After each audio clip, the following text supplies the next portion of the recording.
പിതാവിന്റെയും പുത്രന്റെയും പരിശുദ്ധാത്മാവിന്റെയും നാമത്തിൽ ആമേൻ. അമ്മയോട് ചേർന്ന് പ്രാർത്ഥിക്കാം. അമ്മേ പരിശുദ്ധമ്മേ, അമ്മേ പരിശുദ്ധമേ, ദേവമാതാവേ, ദൈവമാതാവേ, കൃപാസനത്തിലൂടെ ഞങ്ങൾക്കും ഞങ്ങളുടെ ദേശത്തിനും അമ്മ മധ്യസ്ഥം തേടി തന്ന എല്ലാ അനുഗ്രഹങ്ങൾക്കും കൃപകൾക്കും ഞങ്ങളിപ്പോൾ ഹൃദയം നിറഞ്ഞ നന്ദി പറയുന്നു. അമ്മേ പരിശുദ്ധമ്മേ, ദൈവമാതാവേ, 2004 ഡിസംബർ 7 ഉച്ചകഴിഞ്ഞ് 2:30 കൃപാസനത്തിൽ സംഭവിച്ച അമ്മയുടെ പ്രത്യക്ഷപ്പെടലിനെ കുറിച്ച് തിരുസഭയ്ക്ക് സമർപ്പിച്ചിരിക്കുന്ന പഠനരേഖകളുടെ മേൽ സഭാത്മകമായ പഠനം ആരംഭിക്കുവാൻ ഞങ്ങൾ പ്രാർത്ഥിക്കുന്നു. അമ്മേ പരിശുദ്ധമ്മേ, ഭൂസ്വർലോകങ്ങളുടെ രാജ്ഞിയായ അങ്ങേയ്ക്ക് ഭൗമ സംരക്ഷണത്തിനായി പ്രപഞ്ച പ്രകൃതിയെ തന്നെ തിരുസഭ പ്രതിഷ്ഠിക്കുവാൻ ഈ പ്രത്യക്ഷീകരണം വഴി ഇടയാക്കണമേ. പരിശുദ്ധമ്മേ, ജപമാല മാതാവേ, സകല കൃപാസനം പ്രാർത്ഥനകളോടും ചേർത്ത് ഞങ്ങളിപ്പോൾ പ്രാർത്ഥിക്കുന്ന ഈ കുടുംബത്തിന്റെ പ്രത്യേക നിയോഗം. മക്കളെ,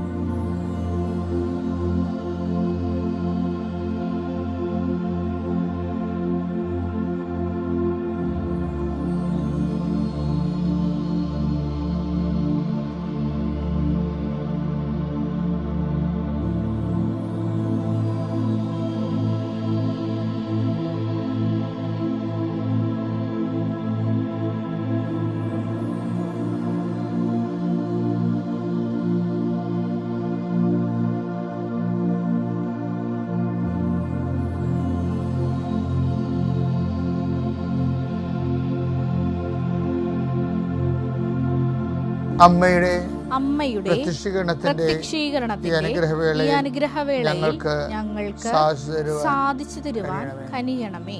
വിശ്വാസ പ്രമാണം. സർവശക്തനായ പിതാവും ആകാശത്തിന്റെയും ഭൂമിയുടെയും സൃഷ്ടാവുമായ ദൈവത്തിൽ ഞാൻ വിശ്വസിക്കുന്നു. അവിടുത്തെ ഏകപുത്രനും ഞങ്ങളുടെ കർത്താവുമായ ഈശോമിശിഹായിലും ഞാൻ വിശ്വസിക്കുന്നു. ഈ പുത്രൻ പരിശുദ്ധാത്മാവിനാൽ ഗർഭസ്ഥനായി കന്യകാമറിയത്തിൽ നിന്ന് പിറന്ന് പൊന്തിയോസ് പീലാത്തോസിന്റെ കാലത്ത് പീഡകൾ സഹിച്ച് കുരിശിൽ തറയ്ക്കപ്പെട്ട് മരിച്ച് അടക്കപ്പെട്ട് പാതാളങ്ങളിൽ ഇറങ്ങി മരിച്ചവരുടെ ഇടയിൽ നിന്ന് 3-ാം നാൾ ഉയർത്ത് സ്വർഗത്തിലേക്ക് എഴുന്നള്ളി സർവശക്തിയുള്ള പിതാവായ ദൈവത്തിന്റെ വലതുഭാഗത്തിരിക്കുന്നു. അവിടെ നിന്ന് ജീവിക്കുന്നവരെയും മരിച്ചവരെയും വിധിക്കുവാൻ വരുമെന്നും ഞാൻ വിശ്വസിക്കുന്നു. പരിശുദ്ധാത്മാവിലും ഞാൻ വിശ്വസിക്കുന്നു. വിശുദ്ധ കത്തോലിക്കാ സഭയിലും പുണ്യവാന്മാരുടെ ഐക്യത്തിലും പാപങ്ങളുടെ മോചനത്തിലും ശരീരത്തിന്റെ ഉയർപ്പിലും നിത്യമായ ജീവിതത്തിലും ഞാൻ വിശ്വസിക്കുന്നു. ആമേൻ. സ്വർഗ്ഗസ്ഥനായ ഞങ്ങളുടെ പിതാവേ, അങ്ങയുടെ നാമം പൂജിതമാകണമേ. അങ്ങയുടെ രാജ്യം വരണമേ. അങ്ങയുടെ തിരുമനസ് സ്വർഗത്തിലെ പോലെ ഭൂമിയിലും ആകണമേ. അന്നു വേണ്ടുന്ന ആഹാരം ഇന്ന് ഞങ്ങൾക്ക് തരണമേ. ഞങ്ങളോട് തെറ്റ് ചെയ്യുന്നവരോട് ഞങ്ങൾ ക്ഷമിക്കുന്നത് പോലെ ഞങ്ങളുടെ തെറ്റുകൾ ഞങ്ങളോടും ക്ഷമിക്കണമേ. ഞങ്ങളെ പ്രലോഭനത്തിൽ ഉൾപ്പെടുത്തരുതേ, തിന്മയിൽ ഞങ്ങൾ രക്ഷിക്കണമേ. ആമേൻ. നന്മ നിറഞ്ഞ മറിയമേ, സ്വസ്തി. കർത്താവ് അങ്ങയുടെ കൂടെ സ്ത്രീകളിൽ അങ്ങ് അനുഗ്രഹിക്കപ്പെട്ടവളാകുന്നു. അങ്ങയുടെ ഉദരത്തിൻ ഫലമായി ഈശോ അനുഗ്രഹിക്കപ്പെട്ടവനാകുന്നു. പരിശുദ്ധ മറിയമേ, തമ്പുരാന്റെ അമ്മേ, പാപികളായ ഞങ്ങൾക്ക് വേണ്ടി ഇപ്പോഴും ഞങ്ങളുടെ മരണസമയത്തും തമ്പുരാനോട് അപേക്ഷിക്കണമേ. ആമേൻ. ഈ പ്രഭാതത്തിൽ അങ്ങനെ ആശ്രയിച്ചുകൊണ്ട് ഈ പ്രാർത്ഥനയിൽ കൊതിയോടെ പങ്കെടുക്കാൻ വേണ്ടി ജാഗ്രതയോടെ എഴുന്നേറ്റ് വന്ന മക്കളെ ഞാൻ കർത്താവിൻ്റെ ഉന്നതമായ നാമത്തെ ആശീർവദിക്കുന്നു. കർത്താവിൻ്റെ തിരുമുറുപാടുന്ന വലതുകര നിൻ്റെ ശിരസിൽ പതിക്കട്ടെ. നിന്നെ ബുദ്ധിമുട്ടിക്കുകയും സങ്കടപ്പെടുത്തുകയും വിഷമിപ്പിക്കുകയും ചെയ്യുന്ന ഇന്നത്തെ ജീവിത സാഹചര്യങ്ങളെ യേശുക്രിസ്തുവിൻ്റെ നാമത്തിൽ 39 വർഷം ഞാൻ അർപ്പിച്ച കൃപാന്റെ യുഗതിയാൽ യേശുക്രിസ്തുവിൻ്റെ നാമത്തിൽ ബന്ധിക്കുന്നു.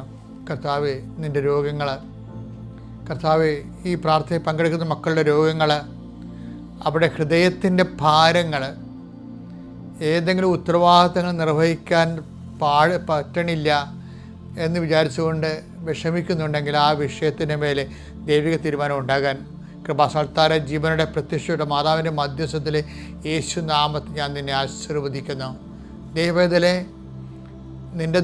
നിൻ്റെ രഹസ്യമായ സങ്കടങ്ങൾ, പങ്കുവെക്കാൻ പറ്റാത്ത വിഷമതകൾ പരിശുദ്ധ ഈ നിമിഷം ഈശോയ്ക്ക് സമർപ്പിക്കട്ടെ എന്ന് പ്രാർത്ഥിക്കുന്നു. ദൈവത്തിലെ നിൻ്റെ ഹൃദയത്തെ ഭാരപ്പെടുന്നുണ്ടെങ്കിൽ, ഏതെങ്കിലുമൊക്കെ വിഷയത്തെ ഓർത്തുകൊണ്ടും വ്യക്തികളെ ഓർത്തുകൊണ്ടും സംഭവത്തെ ഓർത്തുകൊണ്ടും ഇന്നലെ സംഭവിച്ച ചില മോശം കാര്യങ്ങൾ ഓർത്തുകൊണ്ടും നിൻ്റെ ഹൃദയം ഭാരപ്പെടുന്നുണ്ട്, ദൈവത്തിലെ പരിശുദ്ധമ്മ നിനക്ക് വേണ്ടി ഈ നിമിഷം മധ്യസ്ഥം വഹിക്കുന്നു. കർത്താവിൻ്റെ കരം നിന്നെ സ്പർശിക്കുന്നതെന്ന് ഓർക്കുക. കാരണം നിന്നെ കർത്താവ് ഓർക്കുന്നത് കൊണ്ടാണ് നീ ഈ പ്രാർത്ഥനയിൽ ഇപ്പോൾ പങ്കെടുക്കുന്നത് ഓർക്കുക. നീ ദൈവത്തിൻ്റെ കരുണയിൽ നിന്നോ ദൈവത്തിൻ്റെ ചൈതന്യത്തിൽ നിന്നോ ദൈവത്തിൻ്റെ സന്ധിപ്പിൽ നിന്നോ ദൈവത്തിലെ നീ അകലെയല്ലെന്നോർത്തുകൊണ്ട് നീ ആർത്ത് ഉല്ലസിക്കുക. കർത്താവെ നിൻ്റെ തിരിച്ചുവരെ ഓർത്തുകൊണ്ട് ഈ മക്കളുടെ കരുണ തോന്നണമേ. കർത്താവെ നിൻ്റെ മുൾക്കിടത്ത് ഓർത്തുകൊണ്ട് അതിൽ നെറ്റി വീഴുന്ന രക്തത്തെ ഓർത്തുകൊണ്ട് കുടുംബത്തോട് കരുണ തോന്നണമേ. കർത്താവെ നിൻ്റെ കുരിശ് മരണത്തെ ഓർത്തുകൊണ്ട് ഈ കുടുംബത്തിൽ കരുണ തോന്നണ. സർവോപരി എൻ്റെ കർത്താവെ അങ്ങനെ മഹത്വപൂർണ്ണ തിരുവുത്ഥാനത്തെ അനുസ്മരിച്ചുകൊണ്ട് പിതാവിൻ്റെയും പുത്രൻ്റെയും പരിശുദ്ധനാമത്തിൽ നിന്നെയും നിൻ്റെ ജീവിതത്തെയും നിൻ്റെ കുടുംബത്തെയും കുടുംബപ്പുറപ്പുകളെയും നിൻ്റെ ജീവിതത്തിൻ്റെ എല്ലാ വഴികളെയും എല്ലാ ലക്ഷ്യങ്ങളെയും എല്ലാ മാർഗങ്ങളെയും യേശു ക്രിസ്തു നാമത്തെ ആശീർവദിച്ചുകൊണ്ട് പിതാവിൻ്റെയും പുത്രൻ്റെയും പരിശുദ്ധാത്മാവിൻ്റെയും നാമത്തിൽ. ഞാൻ പറയണത് ഇപ്പം ബാങ്കിലും തന്നെ നമുക്ക് ലോൺ എടുക്കണം. ഇപ്പം മാസത്തിൽ എന്തുമാത്രം ആൾക്കാരാണ് വരണത്, ലോൺ കിട്ടുന്നില്ല വെച്ചാൽ എന്താണ്. അപ്പോൾ അവർക്ക് കാനഡയിലോ ന്യൂസിലൊക്കെ പോകാനാണ് വിദ്യാഭ്യാസ ലോണും എന്താ കാര്യം. അവിടെ ചേട്ടൻ അല്ലെങ്കിൽ ബ്രദർ അല്ലെങ്കിൽ എൽഡർ സിസ്റ്റർ നേരത്തെ ലോൺ എടുത്തിട്ടുണ്ട്. അതുകൊണ്ടാണ് അവർക്ക് ബാങ്കുകാരൻ നോക്കുമ്പോൾ ബാങ്കുകാരനെ സംബന്ധിച്ചിടത്തോളം സിവിൽ പോയിൻറ്റ്സ് കൗണ്ട് ചെയ്യുന്നതിന് കുറേ കാരണങ്ങളുണ്ട്. ഒന്ന്, അവരെ അക്കൗണ്ടിൽ ഇട്ട പണം എപ്പോഴും എടുക്കുന്നവരാണോ, എപ്പോൾ പണം നമ്മൾ ഇട്ടിട്ട് എപ്പോഴും എടുക്കുന്നവരാണെങ്കിൽ അവർക്ക് ലോൺ കൊടുക്കത്തില്ല ബാങ്കുകാർ. എന്താ കാര്യം, ഇവർ കപ്പാസിറ്റി ഇല്ലാത്തവരാണെന്ന് മനസ്സിലാക്കുക, തിരിച്ചടയ്ക്കാൻ കഴിവില്ലാത്തവരാണെന്ന്. ഇപ്പോൾ നമ്മുടെ ഒരു അക്കൗണ്ടിൽ എപ്പോഴും വിഡ്രോയിലാണ് കാണുന്നത്. കുറച്ച് പണം വന്നിട്ട് പടപടാന്ന് വിഡ്രോയിൽ വരുന്നുണ്ട്. ഡിപ്പോസിറ്റ് വരുന്നേക്കാൾ വിഡ്രോയിലാണ് വരണമെന്നുണ്ടെങ്കിൽ അതിൻ്റെ അർത്ഥം എന്താണ്? അതാണ് സിവിൽ പോയിൻറ്റ്സിൻ്റെ ഒരു കാര്യം. എന്താണ്? അതനുസരിച്ച് നിങ്ങൾക്ക് തിരിച്ചടയ്ക്കാൻ കഴിവില്ലാത്ത ആൾക്കാരാണെന്നുള്ളതുകൊണ്ട് ലോൺ കിട്ടത്തില്ല. അവർ പറയും സിവിൽ പോയിൻറ്റ്സ് ഇല്ലെന്ന് പറയും. അതിനൊക്കെ ഇങ്ങനെ നമ്മൾ എടുക്കുന്നതിനൊക്കെ പൈസയൊക്കെ എപ്പോഴും എടുത്തുകൊണ്ടിരുന്ന അതിനൊരു പോയിൻ്റ് ഉണ്ട്, മൈനസ് പോയിൻ്റാണത്. അതാണ് സിവിൽ പോയിൻറ്റ്സ്, അത് മൈനസ് പോയിൻ്റാണത്. പിന്നെ ചില ആൾക്കാരെന്ന് വെച്ചാൽ നേരത്തെ ഉള്ള ആൾക്കാർ, നിങ്ങളുടെ ബ്രദേഴ്സൊക്കെ വീട്ടിലുള്ളവർ ലോൺ എടുത്തിട്ട് അടത്തില്ലെങ്കിലും മൈനസ് പോയിൻ്റ് വരും. അപ്പോൾ എല്ലാം കൂടി അടുത്തൊരു ലോണിന് പറ്റാതെ വരും. അടുത്തൊരു ലോൺ കിട്ടുന്നത് അതിന് അവർ പറയണത് സിവിൽ പോയിൻ്റിലെന്നാണ് പറയണത്. ഇത് തന്നെയാണ് പ്രേയറിൽ വരുന്ന വിഷയങ്ങൾ. ദൈവത്തിൽ നിന്ന് നമ്മളൊരു അനുഗ്രഹം കൈപ്പറ്റുക, അതിന് നമ്മൾ തിരിച്ചടക്കേണ്ടത് നന്ദിയാണ്. ചില ആൾക്കാർ സാക്ഷ്യം പറയത്തില്ല, അപ്പം നിങ്ങളുടെ സിവിൽ പോയിന്റ് പോകും. ഞാനതിൽ എപ്പോഴും സാക്ഷ്യം പറയുമോ എന്ന് പറയാം. എന്താ കാര്യം, ഞാൻ പറഞ്ഞല്ലോ, കർത്താവ് തിരക്കിയില്ലേ. 10 പേരല്ലേ സുഖപ്പെട്ടത്, 9 പേർക്കും തിരിച്ചടവില്ലല്ലോ എന്നല്ലേ പറയണത്. ലുക്ക 17:17. യേശു ചോദിച്ചു 10 പേരല്ലേ സുഖപ്പെട്ടത്, ബാക്കി 9 പേർ എവിടെ? 9 പേർ എവിടെ? അവർ തിരിച്ചു വന്ന് നന്ദി പറയാ. വായിച്ചെന്താ? അവർക്ക് ഈ വിജാതീയനല്ലാതെ മറ്റാർക്കും തിരിച്ചു വന്ന് ദൈവത്തെ മഹത്വപ്പെടുത്തണം എന്ന് തോന്നിയില്ലേ? അതാണ് സംഭവം. അപ്പം അതാണ് തിരിച്ചടവെന്ന് പറയണത്. നമ്മളൊരു അനുഗ്രഹം കൈപ്പറ്റിയാൽ പിന്നെന്താണ് ചെയ്യേണ്ടത്? അടുത്ത പരിപാടി തന്നെ തിരിച്ചടവ് എന്താണ്? ഓരോ അനുഗ്രഹത്തെ, ഇപ്പം കല്യാണം നടന്നു, നീ പരീക്ഷ പാസ്സായി, നിൻ്റെ പറമ്പ് വിറ്റു, അതിൻ്റെ തിരിച്ചടവ് എന്താണ്? ദൈവത്തെ. അപ്പോൾ ഞാൻ പള്ളിക്കൊണ്ട് നേർച്ചയിട്ട് കുർബാനയിൽ ചെന്നൊക്കെ പറഞ്ഞൊരു കാര്യമില്ല. കടമയല്ലാത്ത കാര്യങ്ങളാണ്. എന്താണ്? ഈ വിജാതിനൊഴി ആർക്കും തിരിച്ചു വന്ന് ദൈവത്തെ മഹത്വപ്പെടുത്തണമെന്ന് തോന്നിയില്ലല്ലോ. അപ്പോൾ എന്ന് വെച്ച് കഴിഞ്ഞാൽ മഹത്വപ്പെടുത്തുന്നതിനാണ് തിരിച്ചടവെന്ന് പറയണത്. നിങ്ങൾക്ക് ചില ആൾക്കാർ കൃപാസനത്തിലേക്ക് വന്ന് എന്തുമാത്രം അനുഗ്രഹം കിട്ടിയാലും അവരൊരിക്കലും സാക്ഷ്യം പറയത്തില്ല. അതാ തിരിച്ചടവില്ല. കുറച്ച് കഴിയുമ്പോൾ ഇപ്പം ഞാനവരോട് പറയും, പൊതുവായിട്ട് പറയും, നിങ്ങൾ സാക്ഷ്യം പറയാതെ മുങ്ങുന്ന പാർട്ടിയില്ലേ, തിരിച്ചടക്കാതെ മുങ്ങുന്ന, നാളെ ഒരു ആവശ്യം വന്നാൽ ഇതിനേക്കാൾ ഗതികെട്ടൊരു ആവശ്യമായിരിക്കും നാളെ വരാൻ പോണത്. പക്ഷേ തിരിച്ചടവില്ലാത്ത കാരണം, ദൈവത്തെ മഹത്വപ്പെടുത്താത്ത കാരണം അത് ബ്ലോക്കായി പോകും. ഞാൻ ബിബ്ലിക്കലായിട്ടല്ല സംസാരിക്കണത്, കറക്റ്റായിട്ടുള്ള കാര്യങ്ങളല്ലേ. അപ്പം അതുകൊണ്ട് നിങ്ങൾ മറ്റുള്ളവർ അറിയുമല്ലോ. ഇപ്പം നിങ്ങളിപ്പോൾ ദൈവത്തേക്ക് അനുഗ്രഹം അടിച്ചു മാറ്റി വെച്ചും നാട്ടുകാരുടെ മുമ്പിൽ പറഞ്ഞിരിക്കുന്നത് നിങ്ങളുടെ കേമത്വം എന്നാണ് പറഞ്ഞിരിക്കണത്. അതാണ് ഇങ്ങനെ ബബ പറയേണ്ടത്. അത് സാക്ഷ്യം പറയാത്ത പരിപാടി അതാണ്. നാട്ടിലും വീട്ടിലും ബന്ധുക്കളുടെ ഇടയിലും എൻ്റെ പഠനം, എൻ്റെ കഷ്ടപ്പാട്, എനിക്ക് ഉണ്ടായിരുന്ന നമ്മുടെ ഒരു മാനുഷികമായിട്ടുള്ള കഴിവെന്നൊക്കെയാണ് പുറത്ത് തട്ടിവിട്ടിരിക്കുന്നത്. ഇവർ ദൈവത്തിൻ്റെ അടുത്ത് രഹസ്യമായിട്ട് പ്രാർത്ഥിക്കുമ്പോൾ ദൈവമേ നന്ദി എന്ന് രഹസ്യമായിട്ട് പറയും. നാട്ടുകാർ പറയും, എൻ്റെ മകൻ എന്തുമാത്രം പഠിച്ചു, അവൻ്റെ കൂടെ ഞാൻ ഉറക്ക വിളിച്ച് കണ്ണിൽ എണ്ണ ഒഴിച്ചിരിക്കുകയായിരുന്നു എന്ന് പറയും. അത് അമ്മയും പറയും, മകനും പറയും, മകളും പറയും. അപ്പം ദൈവത്തിനെ പറ്റിക്കും. അങ്ങനെ പിന്നീട് ഇതിനേക്കാൾ ഗതികെട്ട അവസ്ഥ വരുമ്പോൾ നിങ്ങൾ എപ്പോഴും ഓർക്കണം, ഒന്നുറങ്ങി നേരം വിളിക്കത്തില്ല. പരീക്ഷയ്ക്ക് ജയിച്ച് ജോലി കിട്ടി, ഇനിയിപ്പോൾ കല്യാണം കഴിക്കണ്ടേ. എൻ്റെ ദൈവത്തിലെ നിനക്ക് കല്യാണം കഴിച്ചുകൊണ്ടാണ് കൊച്ചു മകൻ കഞ്ചാവാണെങ്കിൽ തീർന്നില്ലേ. ഒരിക്കലും നിങ്ങളെ എന്തെങ്കിലും നേടിയെന്നും പറഞ്ഞ് പൊട്ടം കളിച്ച് ദൈവത്തിന് പണിയും കൊടുത്ത് പോകരുത്. അതാണ് എപ്പോഴും ഓന്തോടിയാൽ വെയിൽ വരെ ഓടത്തുള്ളൂ. അതാണ് എൻ്റെ വിഷയം. അതുകൊണ്ട് എന്തെങ്കിലും ഒരു സാക്ഷ്യം പറയാനുള്ള കുടിശ്ശിക ഉണ്ടെങ്കിൽ തിരിച്ചു വന്ന് നിങ്ങളത് പറഞ്ഞ് ദൈവത്തെ മഹത്വപ്പെടുത്തണം. ഇപ്പം ചില ആൾക്കാർക്ക് ദൈവത്തെ മഹത്വപ്പെടുത്തുന്ന പോരായ്മയാണ്. അവർക്കൊന്ന് അവരുടെ വീട്, അവിടെ നാട്, ഞാൻ കളക്ടറാണ്, ഞാൻ തഹസിൽദാരാണ്, ഞാൻ അധ്യാപകനാണ്, അയ്യോ ഞാനിങ്ങനെ എന്ന് പറയുമ്പോൾ പിള്ളേരെ കാണിക്കല് അവരെന്ത് വിചാരിക്കല്, ഞങ്ങൾക്ക് റോട്ടറി ക്ലബ്ബിലെ മെമ്പറാണ്, ലയൺസ് ക്ലബ്ബിലെ മെമ്പറാണ്, അവിടെ ചെറിയ പറയും നീ പ്രാർത്ഥനക്കാരനാണ് എന്നൊക്കെ ചോദിക്കത്തില്ലേ. ആൾക്കാർക്ക് മുമ്പിൽ ഞെളിഞ്ഞു നിൽക്കാൻ വേണ്ടി ദൈവത്തെ തള്ളിപ്പറയും. ദൈവത്തെ മഹത്വപ്പെടുത്തുന്ന പോരായ്മയുടെ കരുത്. റോമ 1:28 ദൈവത്തെ അംഗീകരിക്കുന്നത് പോരായ്മയായി അവർ കരുതിയത് നിമിത്തം അധമ വികാരത്തിനും അനുചിത പ്രവൃത്തികൾക്കും ദൈവം അവരെ വിട്ടുകൊടുത്തു. പ്രൊട്ടക്ഷൻ പോയെന്ന് അർത്ഥം. അധമ വികാരങ്ങൾക്കും അനുചിത പ്രവൃത്തികൾക്കും അവരെ വിട്ടുകൊടുത്തെന്നാ പറയണത്. സിംഹങ്ങൾക്ക് ഇട്ടുകൊടുന്ന് പറഞ്ഞിട്ടില്ലേ. അവരുടെ പ്രൊട്ടക്ഷൻ പോയി. ഈ 10 കുഷ്ഠരോഗികളെ സുഖപ്പെട്ടിട്ട് ഒരുത്തനല്ലേ തിരിച്ചു വന്നുള്ളത്. ആ 9 പ്രൊട്ടക്ഷൻ പോയി, സംരക്ഷണം പോയി. ഇനി അവൻ്റെ ചിന്തയ്ക്ക് സംരക്ഷണമില്ല. എന്താണ് പറയണത്? എന്തൊക്കെ വിട്ടുകൊടുത്തിരിക്കണത്? അതൊന്ന് വായിച്ചേ. അധമ വികാരങ്ങൾക്ക്, പിന്നെ എന്താണ് അനുചിത പ്രവൃത്തി. 2 കാര്യങ്ങൾ വരും. പ്രൊട്ടക്ഷൻ പോയി കഴിഞ്ഞാൽ സംരക്ഷണം പോയ 2 കാര്യങ്ങൾ സംഭവിക്കും. എന്താണ്? അധമ വികാരം ഉണ്ടാകും. അധമ വികാരം എന്ന് പറഞ്ഞാൽ എന്താണ്? നല്ല സദ്വികാരം ഉണ്ടാകും, അഥവാ സദ്വികാരം അല്ലാത്ത മോശം വികാരം ഉണ്ടാകും. എന്ന് വെച്ച് കഴിഞ്ഞാൽ നിങ്ങൾക്ക് ഇപ്പോൾ ഒരു ശരി അഥവാ വികാരം, ഇപ്പോൾ നിങ്ങൾക്ക് പ്രൊട്ടക്ഷൻ ഇല്ലെന്നുണ്ടെങ്കിൽ, ഇപ്പോൾ ഒരു ബന്ധു നിൻ്റെ വീട്ടിൽ നീ വന്നിട്ട് പറഞ്ഞു, എൻ്റെ ചേച്ചി, എൻ്റെ ആൻറ്റി, എൻ്റെ അങ്കിള് ഇത് ഭയങ്കര കഷ്ടമാണ് കേട്ടാ, ഞാൻ അപ്പുറത്തെ വീട്ടിൽ കഴിക്കരുത്, നിങ്ങളുടെ വീടാണ്, ഞാൻ ഇപ്പോൾ വന്നിട്ട് കൂടെ, ഞാൻ പണ്ട് വന്നതല്ലേ, ഇപ്പോൾ ഞാൻ 10-15 കൊല്ലം വരെ ഇവിടെ ഈ പ്രദേശത്ത് വന്നിട്ട് ഇപ്പോൾ ഇവിടെ എല്ലാം മാറിപ്പോയി, ഞാൻ നിങ്ങളുടെ വീടാണ് പിന്നെ അപ്പുറത്തെ വീട്ടിൽ കയറിയത്. അപ്പോൾ ആൻറ്റി പറഞ്ഞു, നീ 2 നില 3 നിലയുള്ള വീട് നോക്കി കയറിയതാണല്ലോ എന്ന് പറഞ്ഞു. ഞങ്ങളുടെ വീട് കൊച്ചാണ് എന്ന് ഇവർ വെറുതെ ചുമ്മാ പറഞ്ഞതാണെങ്കിലും ആ വിരുന്നുകാരൻ പോയി കഴിഞ്ഞിട്ട് ഇവർ ഭാര്യയും ഭർത്താവും പറയും ഇത് പൊളിച്ചു പണിയാൻ പറയും. അതാണ് അർത്ഥമ വികാരം. അതിന് പോയി ലോൺ എടുക്കും 50 ലക്ഷത്തിൻ്റെ. അതിൻ്റെ ഇൻട്രസ്റ്റ്, ഇവൻ്റെ പണി തീരാൻ പോയി. പ്രൊട്ടക്ഷൻ പോയി കഴിഞ്ഞാൽ അർത്ഥമ വികാരം വരും. അനുചിതമായിട്ടുള്ള അത് ഉചിതമല്ലല്ലോ. അത് അകപ്പാട്ടൊരു ഒരു വീടല്ലേ ഉള്ളൂ, ഒരു മകനേ ഉള്ളൂ. ആ വീട്ടിലെ മുറി 8 ഉണ്ട്, താഴെ മുകളിലുമായിട്ട് ഒരു മകന് 8 മുറി. അനുചിതമല്ലേ? അത് വായിച്ചേ.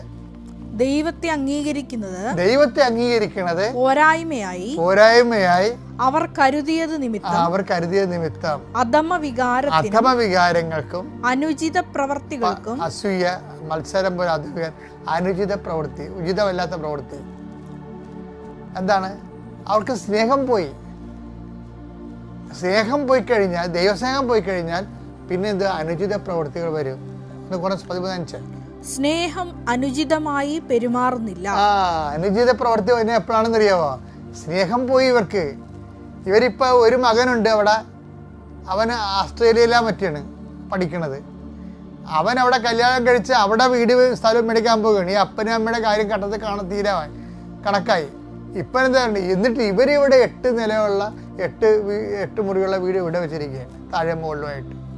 ഈ വീട് ഇവരുടെ കാലത്തേക്ക് ആരാണ് അവരിങ്ങോട്ട് വരാൻ വരത്തില്ല. അനുചിത പ്രവൃത്തികൾ. ദൈവത്തെ മഹത്വപ്പെടുത്തിയില്ല എന്നുണ്ടെങ്കിൽ സ്വയം മഹത്വം ഉണ്ടാകും. ദൈവത്തെ മഹത്വപ്പെടുത്താതിരുന്നാൽ പിന്നെ എന്ത് ചെയ്യും? സ്വയം മഹത്വം ഉണ്ടാകും. അപ്പം മറ്റുള്ള മുമ്പിൽ ആളെങ്ങനെ കളിക്കാമെന്നത് നോക്കും. അപ്പം അതുകൊണ്ട് എപ്പോഴും നമ്മൾ പ്രൊട്ടക്ഷൻ പോകും, സംരക്ഷണം പോകും. എന്താണ്, ദൈവത്തെ മഹത്വപ്പെടുത്തിയില്ലെങ്കിൽ അനുചിത പ്രവൃത്തികളുണ്ടാകും. പിന്നെ എന്താണ്, അധമ വികാരം ഉണ്ടാകും. എന്ന് വെച്ചാൽ പ്രൊട്ടക്ഷൻ പോകും, തെറ്റായ തീരുമാനങ്ങൾ വരാം. നിങ്ങളവർക്ക് നിങ്ങൾ ശരി എന്നാൽ നമുക്കൊരു കൂട്ട് കമ്പനി തുടങ്ങാം, ബിസിനസ് തുടങ്ങാം. അവസാനം ഇങ്ങനെ ഏജൻറ്റ് പറ്റിച്ചെന്നും പറഞ്ഞുകൊണ്ട് അച്ഛൻ എൻ്റെ അടുത്ത് വരും. അവൻ കൊണ്ടുപോയി വെച്ചാൽ ഈ 50 ലക്ഷം രൂപ അവൻ കൊണ്ടുപോയി പറയും. എന്നെടുത്ത തീരുമാനമാണിത്. ഏതോ കാലത്ത് ദൈവത്തെ പറ്റിച്ച് നീ എടുത്ത തീരുമാനമാണിത്. ദൈവത്തോട് ഇത് ചോദിക്കാൻ എടുത്ത തീരുമാനമാണ്. അതാണ് റോമ 1:28 ഭയങ്കര വചനമാണ്. അത് ആ ദൈവത്തെ മഹത്വപ്പെടുത്തിയില്ലെങ്കിൽ സംരക്ഷണം പോകും. അതുകൊണ്ടാണ് ഈ സങ്കീർത്തനം ഭയങ്കരമാണ്. 91:14 പറഞ്ഞത്, നീ എന്നോട് ഒട്ടി നിന്നാൽ ഞാൻ നിന്നെ രക്ഷിക്കും. സങ്കീർത്തനം 91:14 എടുത്തേ. അവൻ സ്നേഹത്തിൽ എന്നോട് ഒട്ടി അതാണ് കണ്ട, അവൻ സ്നേഹത്തിൽ എന്നോട് ഒട്ടി നിൽക്കുന്നതിനാൽ ഞാൻ അവനെ രക്ഷിക്കും. അവനെ സംരക്ഷിക്കും. അപ്പൊ നമുക്ക് ദൈവ സംരക്ഷണം അധമ വികാരങ്ങൾ ഏൽപ്പിക്കപ്പെടാതിരിക്കാൻ വേണ്ടി, അനുചിത പ്രവൃത്തികൾക്ക് ഏൽപ്പിക്കപ്പെടാതിരിക്കാൻ വേണ്ടി, കടങ്ങൾ കയറി മുടിയാതിരിക്കാൻ വേണ്ടി എന്താ വേണ്ടത്? സ്നേഹത്തിൽ ഒട്ടി നിൽക്കണം, ദൈവത്തോട് നന്ദിയിൽ ഒട്ടി നിൽക്കണം. ദൈവത്തിന് കൊടുക്കേണ്ടത് ദൈവത്തിന് കൊടുക്കണം. അതാണ് മഹത്വം എന്ന് പറയുന്നത്. അത് വാക്കിൽ കൊടുക്കാം, പ്രവൃത്തി കൊടുക്കാം. അതാണ് ഈ ഉടമ്പടി കസ്തരണേൻ്റെ കാര്യം. അതാണ് അതിൻ്റെ അകത്ത് ഇതെല്ലാം കണ്ടന്റ് വൈസ് എല്ലാം complete and rich and complete ആണ് സംഭവം. അപ്പം അതുകൊണ്ട് ഈ വചനങ്ങളുടെ നേരെ വഴിയുടെ വന്നിട്ട് ദൈവത്തെ മഹത്വപ്പെടുത്തുക. എന്നിട്ട് എന്തിനാണ്? സംരക്ഷണം പുനഃസ്ഥാപിക്കുക. Thank you. മാതാവിനും ഈശോയ്ക്കും 1000 നന്ദി. ഞങ്ങൾ കുടുംബമായി ഇവിടെ വന്ന് സാക്ഷ്യം പറയാൻ ദൈവം ഞങ്ങൾക്ക് നൽകിയ അനുഗ്രഹത്തെ ഓർത്ത് സ്തുതിക്കുന്നു, സ്തോത്രം ചെയ്യുന്നു. എൻ്റെ പേര് സുഷ. ഞാൻ തൃശ്ശൂർ പാലക്കാട് ബോർഡർ വാണിയം പറയുന്ന സ്ഥലത്തെന്ന് പറയുന്നു. ഇതെൻ്റെ ഹസ്ബൻഡ്, ബോസ്, മോള് അക്സ. എൻ്റെ ജീവിതത്തിൽ പരിശുദ്ധ അമ്മ ഇടപെട്ട് എൻ്റെ ജീവിതത്തെ ക്രമപ്പെടുത്തിയ ഒരു സാക്ഷ്യം പറയാനാണ് ഞാനിവിടെ, എൻ്റെ അമ്മ എന്നെ ഇവിടെ നിർത്തിയിരിക്കുന്നത്. പരിശുദ്ധ അമ്മയുടെ വലിയൊരു ഇടപെടലിനാൽ എൻ്റെ ജീവിതം ഞാൻ യേശുവിൽ തിരിച്ചു പിടിച്ച ഒരു സാക്ഷ്യം ഈ ആൾത്താരയിൽ കയറിയെന്ന് ഞാൻ പറയുകയാണ്.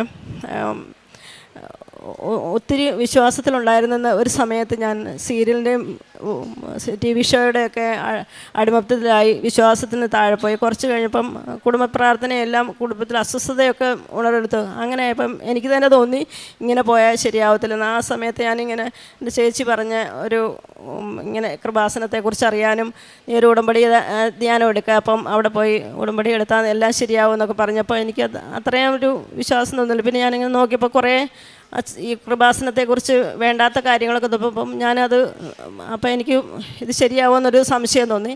അപ്പോൾ പിന്നെ ഞാൻ ഒന്നുകൂടെ ആഴമായിട്ട് ഇതിനെക്കുറിച്ച് ഇതാക്കി. ഈ നെഗറ്റീവ് പറയുന്നത് തന്നെ എന്താണെന്ന് നോക്കിയിട്ട് അപ്പോൾ പിന്നെ ഞാൻ അതിനെക്കുറിച്ചൊന്ന് നോക്കിയപ്പോൾ പിന്നെ ഞാൻ തന്നെ എനിക്ക് പരിശുദ്ധ അമ്മ ഇടപെട്ട് അത് പിന്നെ എനിക്ക് ഉടമ്പടി എടുക്കാൻ മാതാവ് തന്നെ അത് ഇടയാക്കി, എൻ്റെ വിശ്വാസം വർദ്ധിപ്പിച്ച്. അപ്പോൾ അങ്ങനെ ഇരിക്കുന്ന സമയത്ത് കൊറോണയുടെ ഇപ്പം കൊറോണ പിന്നെ കുറഞ്ഞു വരുന്ന സമയത്ത് ഇവിടെ വന്ന് വാക്സിനേഷൻ എടുത്തവർക്ക് മാത്രമേ പിന്നെ ഇവിടെ വന്ന് സാക്ഷ്യം അല്ല ഉടമ്പടി എടുക്കാനൊക്കെ പറ്റുള്ളൂ എന്നൊക്കെ പറഞ്ഞപ്പം എനിക്ക് ആ സമയത്ത് വാക്സിനേഷൻ എടുക്കാൻ പറ്റിയിട്ടിരുന്നില്ല. അപ്പോൾ എന്നെ ഇവിടെ കൊണ്ടുവരാനും ആരും ഉണ്ടായിരുന്നില്ല, വീട്ടിൽ പറഞ്ഞാൽ ആരും സമ്മതിക്കത്തുമില്ല. അപ്പോൾ എനിക്ക് ഓൺലൈനിൽ ഉടമ്പടിയെക്കുറിച്ച് ആ സമയത്ത് അറിവ് കിട്ടുമ്പം ഞാൻ ഓൺലൈനിൽ ആരും അറിയാതെ ഓൺലൈനിൽ ഉടമ്പടി എടുത്തു.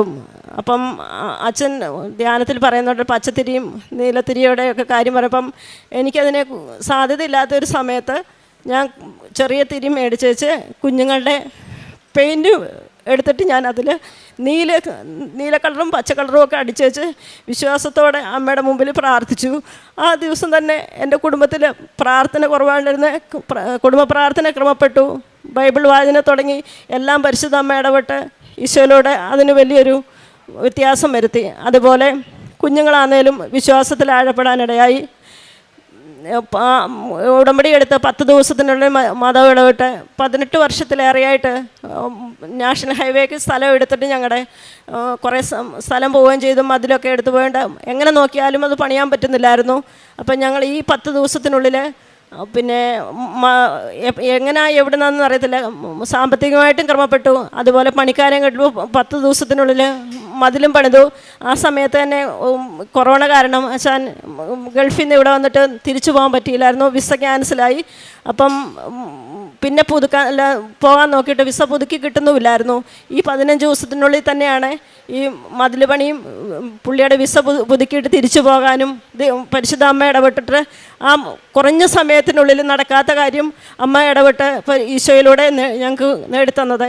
അതുപോലെ വിശ്വാസത്തിലാന്നേലും പുറകോട്ട് പോയിരുന്ന അമ്മ എന്നെ ഒത്തിരി ഉയർത്തി. SK 37:12 അച്ഛൻ്റെ ഒരു പ്രസംഗത്തിലൂടെ അന്ന് ഞാൻ ഉടമ്പടി ധ്യാനം കൊടുപ്പം അച്ഛനോട് എന്നോട് സംസാരിക്കണേ ഈശോയെ ഞാൻ പ്രാർത്ഥിച്ചപ്പം അച്ഛൻ പറഞ്ഞ്, ആകയാൽ അവരോട് പ്രവചിക്കുക, ദൈവമായ കർത്താവ് അരുളി ചെയ്യുന്നു, എൻ്റെ ജനമേ, കല്ലറകൾ തുറന്ന് നിങ്ങളെ ഉയർത്തും, ഇസ്രായേൽ ദേശത്തേക്ക് ഞാൻ നിങ്ങളെ തിരികെ കൊണ്ടുവരും. അവരവസ്ഥയാണ് സത്യം പറഞ്ഞാൽ. എൻ്റെ ജീവിതത്തിന് ആ ഒരു സമയത്ത് പ്രാർത്ഥനയില്ല. അപ്പം ദൈവത്തിൽ നിന്ന് അകന്നു പോകുമ്പോൾ നമുക്ക് പല പ്രയാസങ്ങളും പ്രശ്നങ്ങളിലൂടെ കടന്നു പോകേണ്ടി വരും.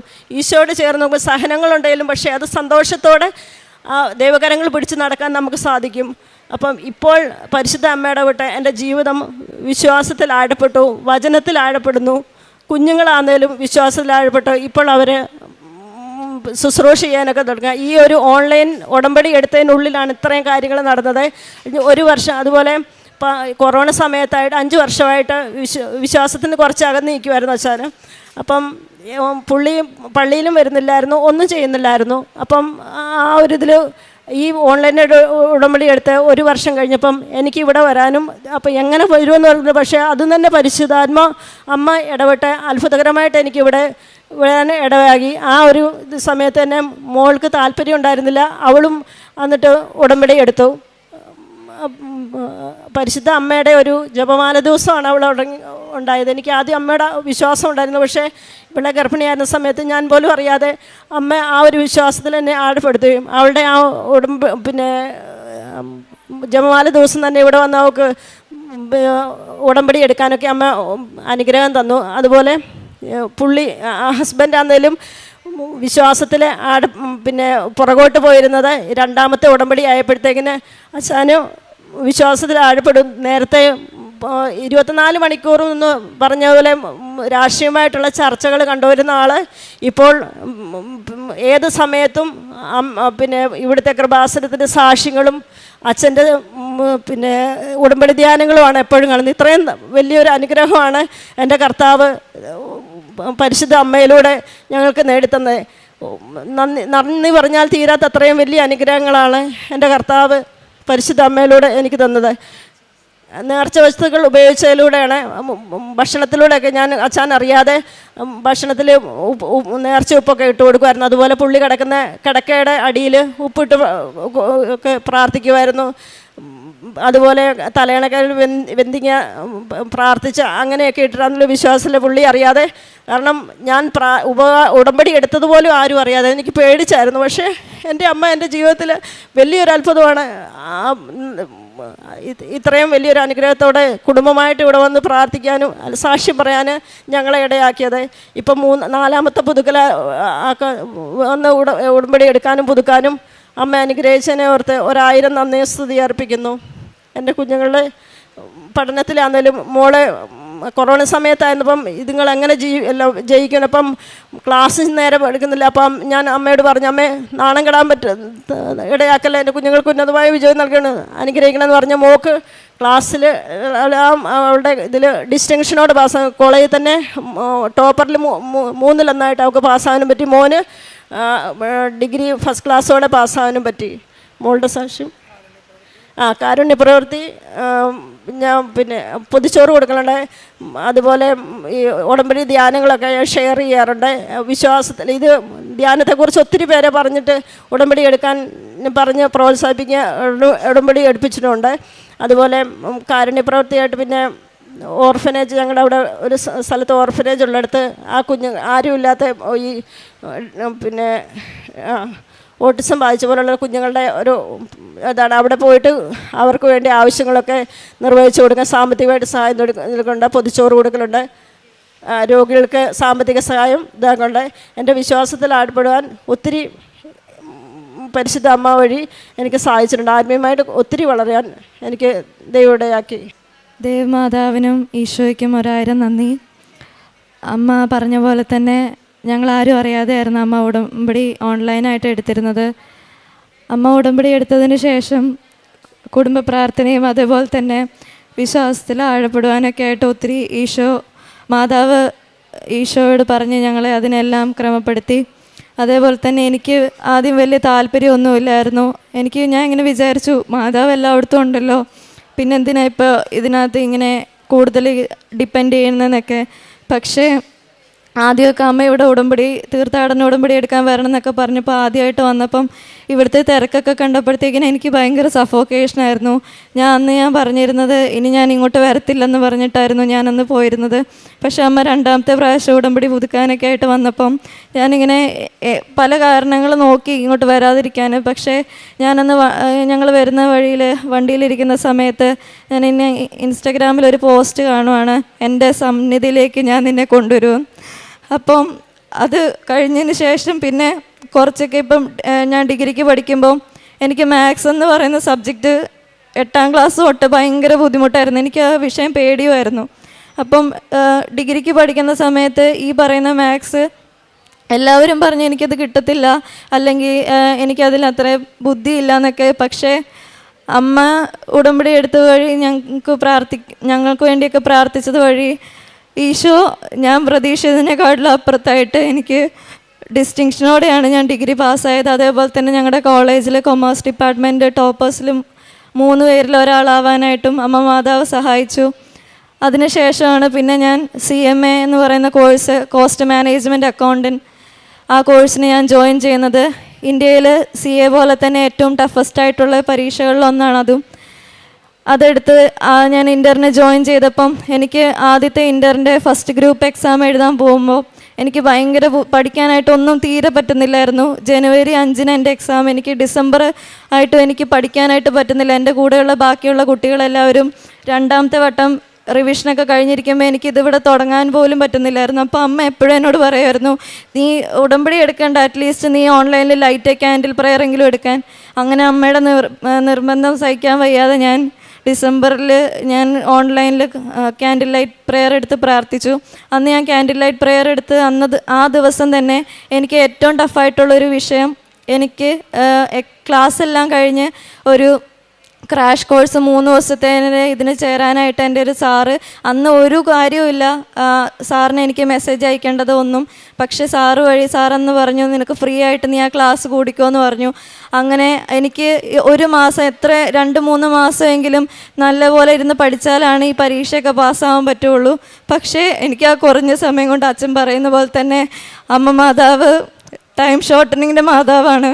അതുപോലെ എൻ്റെ മെറിറ്റിലല്ല അതൊന്നും വർക്ക് ചെയ്തത്. എനിക്ക് പൂർണ്ണ വിശ്വാസമുണ്ട്. ഞാൻ അമ്മ പറയുന്നത് ഞാനത് ലൈറ്റ് ക്യാൻഡിൽ എടുത്തതിന് ശേഷം ഇൻ്ററിൻ്റെ ഫസ്റ്റ് ഗ്രൂപ്പ് എക്സാം എഴുതി കഴിഞ്ഞ് റിസൾട്ട് വന്നപ്പോൾ ഞാൻ പാസ്സായി. എൻ്റെ കൂടെ ഉണ്ടായിരുന്ന കുട്ടികൾക്ക് എല്ലാവർക്കും ഭയങ്കര അത്ഭുതമായി. ഞാൻ ചുമ്മാ കള്ളത്തരം പറയാമെന്നൊക്കെ എല്ലാവരും പറഞ്ഞു. കാരണം ഇത്രയും സമയമില്ലാതെ ഞാൻ എങ്ങനെ പാസ്സായെന്നൊക്കെ. അപ്പോൾ ചോദിച്ചവരോടെല്ലാം ഞാൻ പറഞ്ഞു, ഞാനിങ്ങനെ ലൈറ്റ് ക്യാൻഡിൽ എടുത്തത് വഴി അമ്മ മാതാവാണ് എന്നെ ഈശോയോട് പറഞ്ഞ് എനിക്ക് പാസ്സാക്കി തന്നെന്നൊക്കെ ഞാൻ പറഞ്ഞു. അങ്ങനെ പിന്നെ ഞാൻ എന്നെക്കൊണ്ട് പറ്റുന്ന രീതിയിൽ എൻ്റെ ഫ്രണ്ട്സിനോടൊക്കെ ഞാനിങ്ങനെ പറയാൻ തുടങ്ങി. അതിൽ അക്രൈസ്തവരായിട്ടുള്ള കുട്ടികളെ കൊണ്ട് അവർക്കിതിൽ വിശ്വാസമാവുകയും അവർ ലൈറ്റ് ക്യാൻഡിൽ പ്രെയർ എടുത്ത് പ്രാർത്ഥിക്കുകയും അതിൽ എൻ്റെ ഫ്രണ്ട്സ് എക്സാം പാസ്സാവുകയൊക്കെ ചെയ്തിട്ടുണ്ടായിരുന്നു. അതേപോലെ തന്നെ ആദ്യമൊക്കെ ഇവിടെ വന്ന് പിന്നീട് ഞാൻ എൻ്റെ ബർത്ത്ഡേ ദിവസം ഒക്ടോബർ 7-ാം തീയതി തന്നെയാണ് ഞാൻ ആദ്യമായിട്ട് ഉടമ്പടി എടുക്കണേ. അങ്ങനെ ഉടമ്പടി എടുത്തതിന് ശേഷമാണെങ്കിലും പത്രം കൊടുക്കാനൊക്കെ ആദ്യം ഭയങ്കര മടിയായിരുന്നു.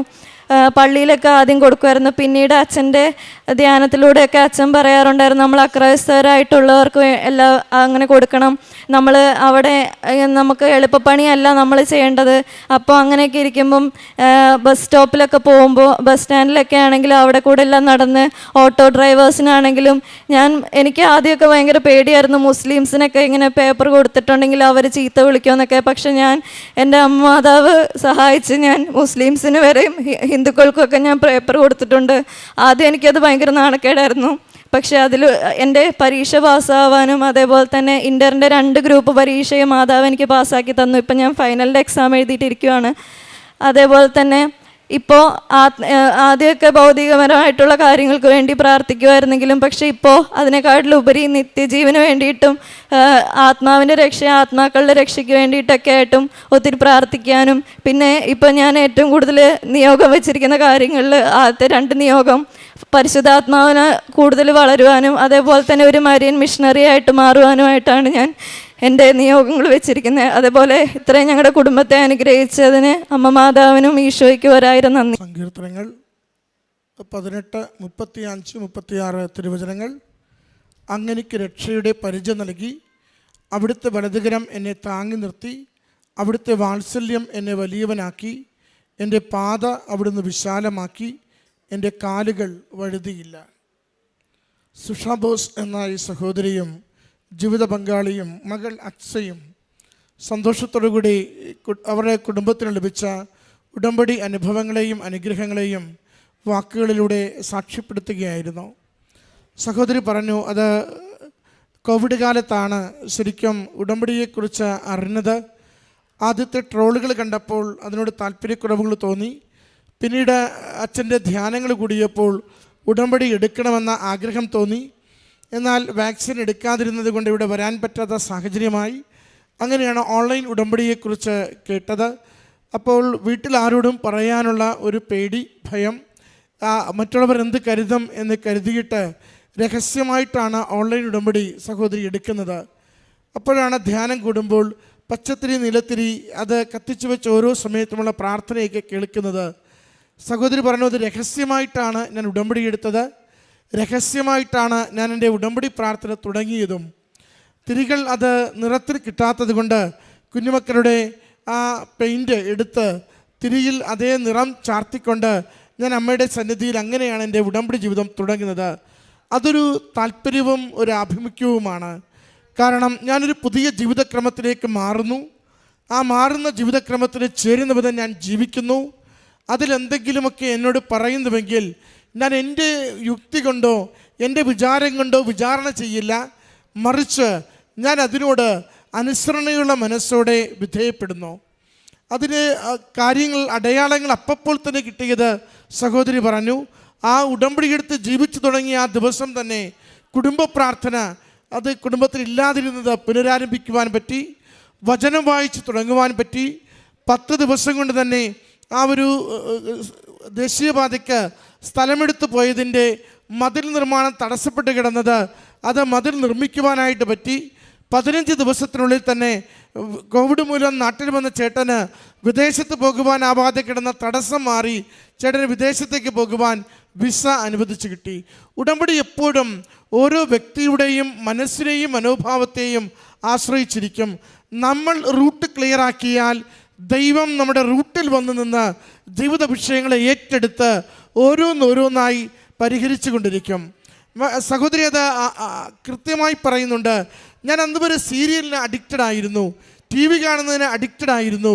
ഞാൻ അതിൽ നിന്ന് മാറുകയും എൻ്റെ ജീവിതത്തെ അമ്മ മാതാവിന് ചേരുന്ന വിധം ഞാൻ ക്രമപ്പെടുത്തുകയും ചെയ്തപ്പോൾ ഒരു ആത്മീയ വളർച്ചയും ഭൗതിക അനുഗ്രഹങ്ങളുടെ നിരന്തരമായ അനുഭവങ്ങളുമാണ് ഉടമ്പടി ജീവിതം കൈമാറിയത്. അതുപോലെ തന്നെ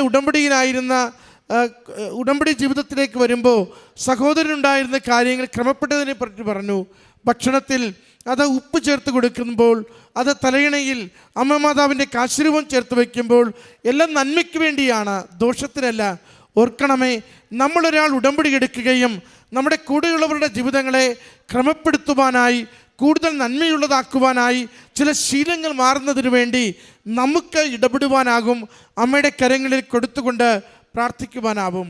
അതിന് ചിലപ്പോൾ ഉടമ്പടി തൈലം ഭക്ഷണത്തിൽ ചേർത്ത് കൊടുക്കുന്നതാവാം, ഉടമ്പടി ഉപ്പ് ഭക്ഷണത്തിൽ ചേർത്ത് കൊടുക്കുന്നതാവാം, ഉടമ്പടി കാശുരൂപം അല്ലെങ്കിൽ അമ്മയുടെ കാശുരൂപം നാം വസിക്കുന്നിടത്ത് അവരുടെ നിയോഗത്തിന് വേണ്ടി സമർപ്പിച്ച് ജീവിക്കുന്നതാവാം. ഓരോന്നിനും നമ്മൾ പറയുന്നത് ഇത്രയേ ഉള്ളൂ: എൻ്റെ അമ്മ മാതാവ്, എൻ്റെ ഈശോ തമ്പുരാൻ ഈ വ്യക്തിയുടെ ജീവിതത്തിൽ ഈ കാര്യങ്ങൾക്ക് വേണ്ടി ഇടപെടുകയും സഹായിക്കുകയും വേണം. അതാണ് ഓരോ മക്കളും ഈ അൾത്താരയിൽ നിന്ന് പറയുന്ന സാക്ഷ്യത്തിലുള്ളത്.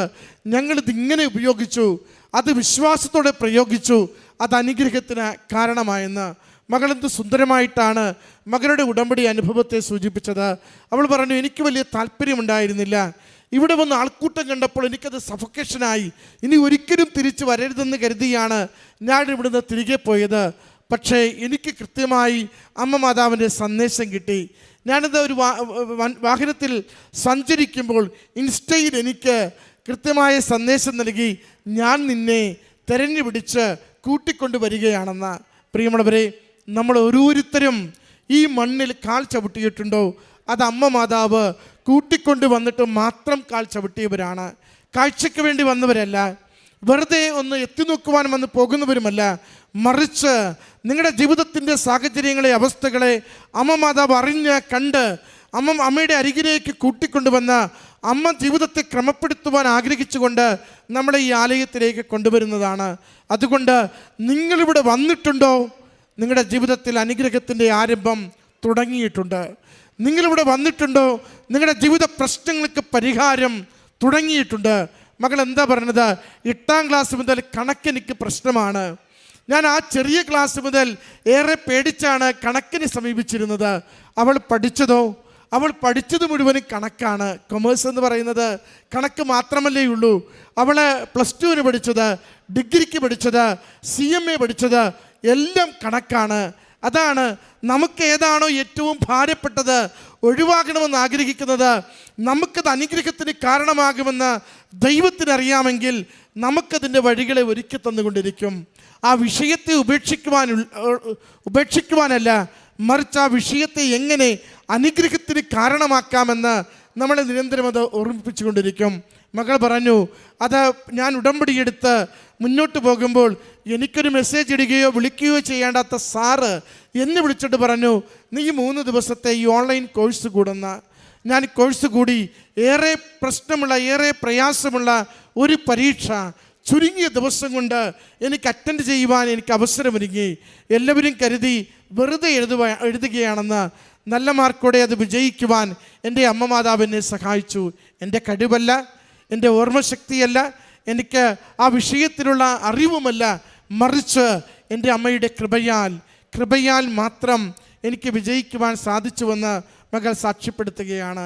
പ്രിയമുള്ളവരെ, ഈ അൾത്താരയിലേക്ക് ഓരോ കുടുംബവും വന്നു കയറുമ്പോൾ അമ്മയുടെ അരികിൽ നന്ദി പറയുന്നത് ഞങ്ങളുടെ ജീവിതത്തെ കുറേ കൂടി ക്വാളിറ്റി ഉള്ളതാക്കി അമ്മ മാറ്റി, കുറേ കൂടി ദൈവത്തെ അറിയുന്ന കുടുംബങ്ങളാക്കി മാറ്റി, കുറേ കൂടി വിശ്വാസം ആഴപ്പെടുത്തി അമ്മ മാറ്റി.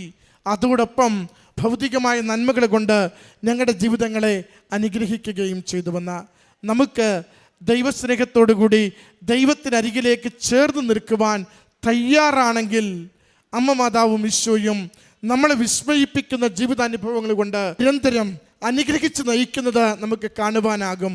ഈ കുടുംബത്തിന് ലഭിച്ച എല്ലാ അനുഭവങ്ങൾക്കും, വിശ്വാസത്തിൻ്റെ വളർച്ചയ്ക്ക്, ശീലങ്ങളിൽ നിന്നുള്ള മാറ്റത്തിന്, പഠനത്തിൻ്റെ പുരോഗതിക്ക്, ജീവിത പ്രശ്നങ്ങൾക്ക് പരിഹാരത്തിന് എല്ലാം അമ്മ മാതാവിനും തിരുക്കുമാരനും നന്ദി പറഞ്ഞുകൊണ്ട് കരങ്ങളടിച്ച് ഈ സാക്ഷ്യം സമർപ്പിക്കാം.